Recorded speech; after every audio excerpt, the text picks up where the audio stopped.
आधुनिक दूरबीनों से पहले मनुष्य केवल कल्पना कर सकता था कि सूर्य और ग्रहों की सतह कैसी दिखती होगी। अब उन्नत तकनीक ने सूर्य और हमारे सौर मंडल के भीतर ग्रहों की निकट से छवियां लेने को संभव बना दिया है।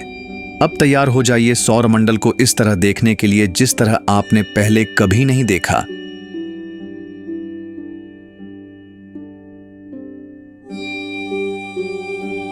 एक सेकंड में खरबों परमाणु बमों की ऊर्जा के साथ जलते हुए सूर्य हमारे सौरमंडल का सबसे बड़ा पिंड है, जो कुल द्रव्यमान का 99% है। सूर्य की सबसे नाटकीय छवियों में से एक 31 अगस्त 2012 को सोलर डायनेमिक्स ऑब्जर्वेटरी द्वारा कैप्चर की गई थी, जब सूर्य के वातावरण में मंडरा रही सौर सामग्री की एक लंबी फिलामेंट बाहरी अंतरिक्ष में विस्फोटित हो गई। यह सुंदर लेकिन घातक कोरोना मास इजेक्शन CMI 900 मील प्रति सेकंड से अधिक की गति से यात्रा कर रही थी। सूरज के निकटतम ग्रह, जो औसत दूरी पर 36 मिलियन मील की कक्षा में है, बुध का अध्ययन कई अंतरिक्ष यानों द्वारा वर्षों से किया गया है, लेकिन नासा के मैसेंजर यान ने पहली बार इस ग्रह की परिक्रमा की। चित्रों में सभी आकारों में गड्ढों और बड़े क्षुद्र ग्रह प्रभाव स्थलों को दिखाया गया, जैसे वैन आई क्रेटर जिसका व्यास 168 मील है और कैलोरिस बेसिन जिसका व्यास 960 मील है और बाहरी किनारे पर पहाड़ की ऊंचाई लगभग 1.2 मील है। ये चित्र स्पेक्ट्रल सतह मापों के साथ हैं जो 29 अप्रैल 2015 को लिए गए थे। मैसेंजर ने अपनी मिशन के अंत से पहले 2 लाख से अधिक चित्र मरकरी के लिए खींचे। 2015 में ग्रह की सतह पर एक इरादतन टक्कर के साथ मिशन की समाप्ति हुई, क्योंकि मैसेंजर मार्च 2011 से मरकरी की परिक्रमा कर रहा था और उसका ईंधन समाप्त हो गया था। टकराव से ठीक पहले इसने अपनी अंतिम छवि भेजी, जो अब तक कैप्चर किया गया बुध का सबसे उच्च रिजोल्यूशन फोटो था। आप सोच सकते हैं कि बुध सबसे गर्म ग्रह होगा क्योंकि यह सूर्य के सबसे निकट है, लेकिन हमारा अगला ग्रह वास्तव में सौरमंडल का सबसे गर्म ग्रह है। सूर्य से दूसरा ग्रह और पृथ्वी का सबसे पड़ोसी ग्रह शुक्र के पास एक घनी वायुमंडल है, जो मुख्यतः कार्बन डाइऑक्साइड, सल्फर डाइऑक्साइड और नाइट्रोजन गैस से बनी होती है। यह सूर्य की गर्मी को सोखती है, जिससे यह एक भयानक दुनिया बन जाती है। वेनेरा 13 एक जांच थी जो सोवियत संघ में वेनेरा कार्यक्रम के लिए बनाई गई थी, ताकि वीनस का अन्वेषण किया जा सके। यह वीनस की सतह से रंगीन छवियां प्रसारित करने वाला पहला लैंडर था। वीनस एक गर्म दुनिया है जहां सतह का तापमान 880 डिग्री फ़ारेनहाइट तक पहुंच सकता है। प्रोब को केवल 30 मिनट तक चलने के लिए डिजाइन किया गया था, लेकिन यह टैंक की तरह बनाया गया होगा। यह उतरने के बाद 1 मार्च 1982 को अधिकतम 2 घंटे तक डेटा और छवि भेजता रहा। इसके बाद नासा ने 1990 में मैगेलन अंतरिक्ष यान को शुक्र ग्रह पर भेजा ताकि वह पूरे सतह की इमेजिंग और मैपिंग कर सके। इसने ग्रह की सतह की तस्वीरें भेजी जो ज्वालामुखी गतिविधि, टेक्टोनिक प्लेट मूवमेंट, उथल पुथल भरी सतह की हवाएं और मीलों लंबे लावा चैनलों का प्रमाण दिखाती हैं, जिसमें एक चैनल 5550 मील लंबा है। एक और अद्भुत चित्र ज्वालामुखी माथ मॉन्स का है, जो 3 मील ऊंचा है। एक बार जब मैगलन ने पूरी सतह का मानचित्रण समाप्त कर लिया, तो इसने भी अपना मिशन समाप्त करके ज्वलंत ग्रह शुक्र में खुद को बलिदान कर दिया। सूर्य से तीसरी चट्टान पृथ्वी बहुत अद्वितीय है और सौरमंडल में एकमात्र स्थान है जहां जीवन ज्ञात है। हम जिस ग्रह पर रहते हैं उसकी बहुत सारी अद्भुत तस्वीरें ली गई हैं, लेकिन आधुनिक उपग्रह तस्वीरें शायद सबसे शानदार हैं। जैसे नासा की यह तस्वीर जो वर्तमान में पृथ्वी की दिखती है।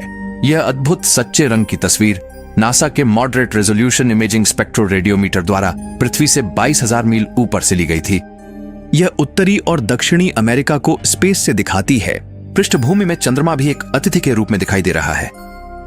और 14 दिसंबर 2020 को नासा ने गोज 16 के साथ एक पूर्ण सूर्य ग्रहण को कैप्चर किया। यह काफी अद्भुत है, लेकिन यहाँ कुछ ऐसा है जो आपने शायद नहीं देखा होगा।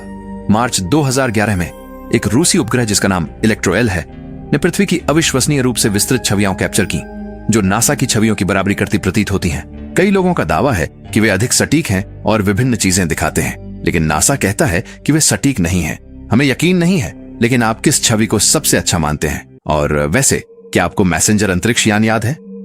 इसने पृथ्वी और चंद्रमा की तस्वीर ली और बुध की ओर तेजी से बढ़ते हुए हमें एक पोस्टकार्ड भेजा।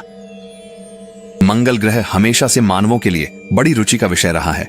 सूर्य से चौथा ग्रह लाल मार्शियन ग्रह का गहन अध्ययन किया गया है।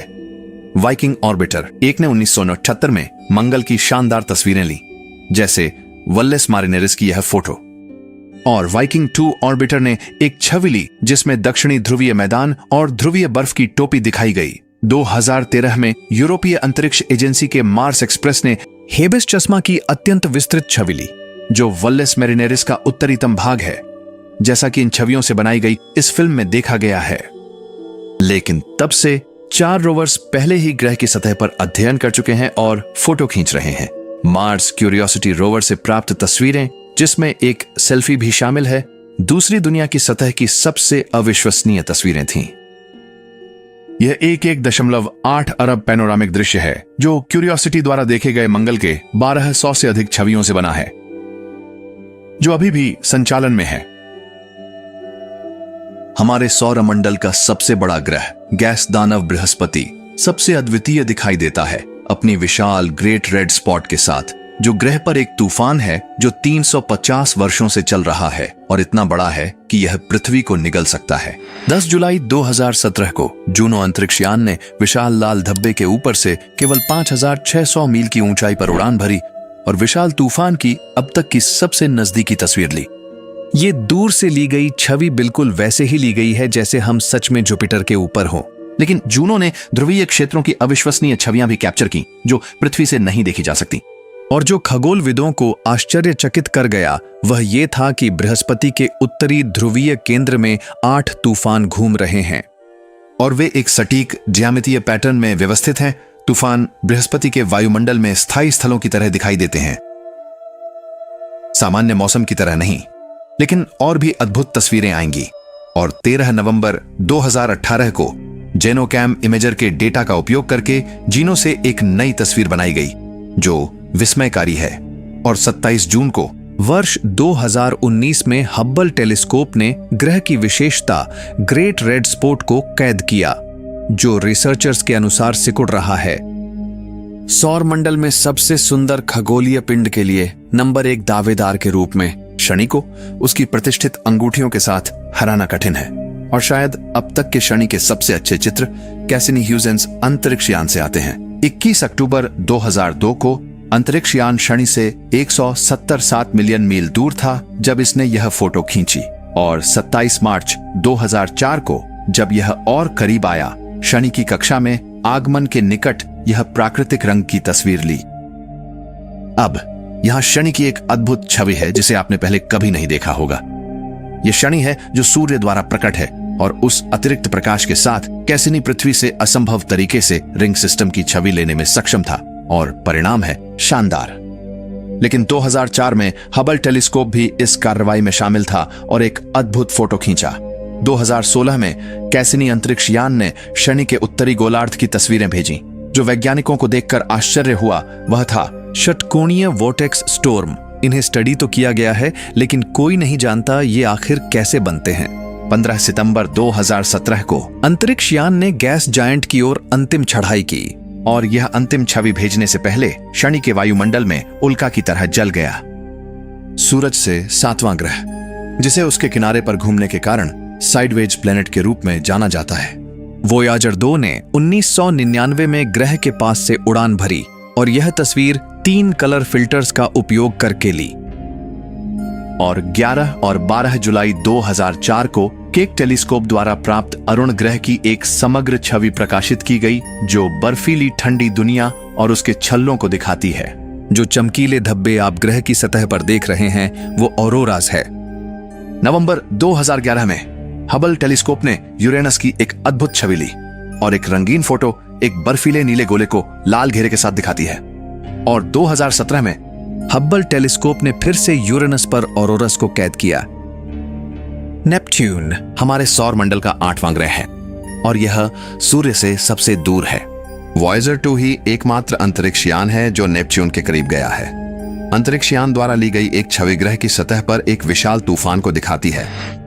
Neptune great dark spot. Voyager 2 का अंतरतारकीय अंतरिक्ष की ओर मिशन पूरा करने से पहले उसने नजदीकी से गुजरकर यह छवि ली, जिसमें नेपच्यून के वायुमंडल में चमकीली बादल धारियां दिखाई दे रही हैं। हबल टेलीस्कोप ने नेपच्यून की एक हालिया तस्वीर ली है और दिसंबर 2020 में इस तस्वीर को ग्रेट डार्क स्पॉट के साथ खींचा। क्योंकि ये हमसे बहुत दूर है, अब तक पृथ्वी से हमारे पास नेपच्यून की सबसे अच्छी तस्वीरें यूरोपियन सदर्न ऑब्जर्वेटरी के वेरी लार्ज टेलीस्कोप द्वारा ली गई थीं, जो मल्टी यूनिट स्पेक्ट्रोस्कोपिक एक्सप्लोरर उपकरण के एक विशेष narrow field adaptive optics mode का उपयोग कर रही थी। कई लोग बहस करते हैं कि प्लूटो ग्रह है या नहीं, लेकिन आप यहाँ कुछ तस्वीरें देखने आए हैं। प्लूटो की एक सबसे स्पष्ट छवि जो आप कभी देखेंगे वह लंबी दूरी की टोही इमेजर द्वारा ली गई थी, जो नासा के न्यू होराइजन्स अंतरिक्ष यान पर 13 जुलाई 2015 को थी। लेकिन यह अभी समाप्त नहीं हुआ था और अगले दिन यह छवि अंतरिक्ष यान द्वारा ली गई नीली, लाल और अवरक्त छवियों को मिलाकर बनाई गई थी। न्यू होराइजन स्पेसक्राफ्ट ने प्लूटो की क्रिस्टल जैसी स्पष्ट छवि लेना जारी रखा। प्लूटो का एक चंद्रमा भी है जिसे चारोन कहते हैं, जैसा कि इस संवर्धित रंग की छवियों के संयोजन में देखा जा सकता है। और यह छवि सबसे अधिक आकर्षक है, जो बर्फीले मैदान में पहाड़ों को दिखाती है। हमने हमारे सौर मंडल के ग्रहों से नई छवियां प्राप्त करने और अद्भुत खोजें करने में महान परिणाम हासिल किए हैं। हम अभी भी प्रॉक्सिमा सेंटरी, हमारे अगली ग्रह प्रणाली की स्पष्ट छवियां प्राप्त करने से बहुत दूर हैं और उस दिशा में जा रहे वर्तमान अंतरिक्ष यानों को वहां पहुंचने में हजारों साल लगेंगे। लेकिन एक काफी पतली नैनोप्रोब बनाने की योजना है जिसे ब्रेक थ्रू स्टार शॉट कहा जाता है, जिसमें काफी महीन सेल्स है जो पृथ्वी पर मौजूद पावरफुल लेजर से डायरेक्ट एनर्जी गेन करेंगे, जो कि प्रोब को 134 मिलियन मील प्रति घंटे की रफ्तार से चलाएंगे। यानी कि ये टाइनी प्रोब्स अगले 20 से 25 साल में प्रॉक्सिमा सेंटोरी तक पहुंच जाएंगे। जरा सोचिए ये किस तरह की इमेजेस ले सकते हैं। तो अगले 25 साल बाद हम वो इमेजेस आपको यहां दिखा देंगे। तो दोस्तों, मिलते हैं आपसे किसी अगले वीडियो में। तब तक के लिए ब्रह्मांड में घूमते रहिए।